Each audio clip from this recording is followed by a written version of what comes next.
Kita sering banget kan dengar kata syukur, tapi pernah kepikiran nggak sih kalau syukur itu sebenarnya lebih dari sekedar ucapan? Bahwa ini adalah sebuah praktek, sebuah seni yang akarnya berasal dari sebuah kisah yang luar biasa kuat. Nah, hari ini kita akan bedah konsep itu.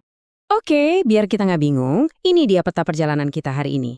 Kita akan mulai dari sebuah kisah penentraman, lalu kita pahami makna di baliknya, kita definisikan apa itu syukur nikmat, lihat gimana cara mempraktekannya, dan terakhir kita ungkap hikmahnya. Cerita kita hari ini dimulai dari sesuatu yang, ya, sangat manusiawi. Sebuah kisah tentang rasa cemas, rasa ditinggalkan, dan bagaimana ketenangan itu akhirnya datang. Ini adalah cerminan perasaan yang mungkin kita semua pernah alami. Coba deh kita resapi ayat-ayat pembuka ini. Di sini ada kontras yang kuat banget kan antara cerahnya pagi dan sunyinya malam. Kontras ini seolah-olah jadi cerminan dari gejolak emosi yang sedang terjadi. Nah, ini dia konteksnya. Bayangin deh posisi Nabi Muhammad saat itu.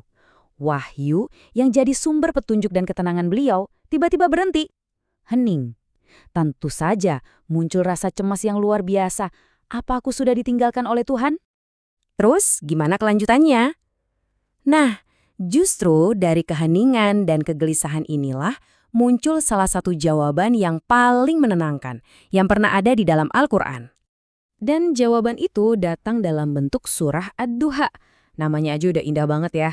Waktu duha atau cerahnya pagi. Ini benar-benar metafora yang pas banget.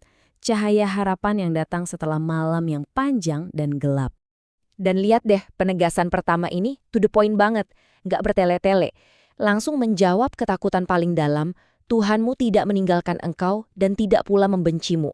Wah, ini pasti sebuah kelegaan yang luar biasa. Nggak berhenti di situ, Tuhan kemudian ngajak Nabi buat flashback.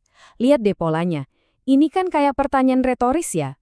Bukankah dulu kamu yatim terus dilindungi? Dulu kamu bingung terus dikasih petunjuk? Ini adalah cara yang cerdas banget untuk membangun kembali keyakinan dengan mengingatkan semua bukti-bukti yang sudah lalu. Dari kisah yang luar biasa tadi, kita sampai ke inti pembahasan kita, konsep syukur nikmat. Jadi, apa sih sebenarnya ini? Yuk kita bedah bareng-bareng. Jadi, syukur nikmat itu bukan cuma bilang makasih ya. Ini adalah ungkapan terima kasih yang datangnya dari hati. Ada rasa senang, rasa puas di dalamnya, sambil kita sadar sepenuhnya kalau semua ini datangnya dari Tuhan. Nah, menariknya, syukur itu diekspresikan lewat 3 jalur sekaligus. Pertama, lewat hati. Kita benar-benar ngerasainnya. Kedua, lewat lisan. Ya, contohnya dengan bilang Alhamdulillah. Dan yang ketiga, yang paling penting nih, lewat perbuatan. Nikmat yang kita dapat, kita pakai untuk hal-hal yang baik. Jadi, ini satu paket lengkap, nggak bisa dipisah-pisah. Oke, kita udah tahu definisinya. Tapi gimana cara prakteknya? Nah, surah Ad-Duha ini nggak cuma ngasih teori, tapi juga langsung ngasih blueprintnya. Mengubah perasaan jadi aksi nyata. Perhatiin deh, ini keren banget. Perintah-perintah ini nyambung langsung sama pengingat yang tadi. Karena kamu pernah jadi yatim, jangan sewenang-wenang sama anak yatim. Karena kamu pernah bingung, jangan usir orang yang meminta. Dan karena kamu sudah diberi kecukupan, siarkanlah nikmat Tuhanmu. Jadi, rasa syukur itu diterjemahkan jadi empati dan aksi. Dan dalamnya konsep syukur ini, wah ini sampai ke level suara loh. Bahkan cara kita mengucapkan kata-katanya pun diatur dengan indah lewat ilmu tajwid. Contohnya di sini ada aturan idgham bilaguna atau alif lam syamsiyah. Ini nunjukin kalau rasa syukur itu diekspresikan bukan cuma lewat makna, tapi juga lewat keindahan bunyi. Setiap detail itu penting. Kita udah bahas apa dan bagaimananya. Sekarang, pertanyaan besarnya, kenapa ini semua penting? Apa sih hikmah terdalam di balik praktek bersyukur? Jawabannya ada di prinsip yang sangat jelas ini. Jika kamu bersyukur, pasti kami akan menambah nikmat kepadamu. Ini bukan sekedar janji. Ini kayak hukum sebab akibat.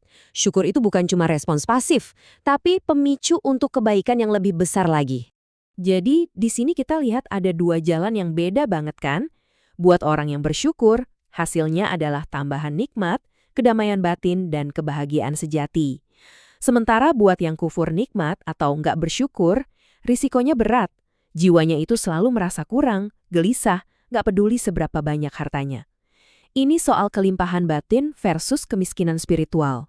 Jadi, pada akhirnya, syukur nikmat itu lebih dari sekedar tindakan. Ini adalah sebuah cara pandang, sebuah kacamata untuk melihat dunia, bukan fokus pada apa yang nggak kita punya, tapi pada kelimpahan yang sudah ada di depan mata. Dan dari situ, kita terdorong untuk berbagi dan mengangkat orang lain. Nah, ini jadi penutup kita. Coba kita ambil jeda sejenak, pikirkan nikmat apa, sekecil apapun itu yang bisa kita sadari dan syukuri hari ini. Mungkin dari situlah semuanya dimulai.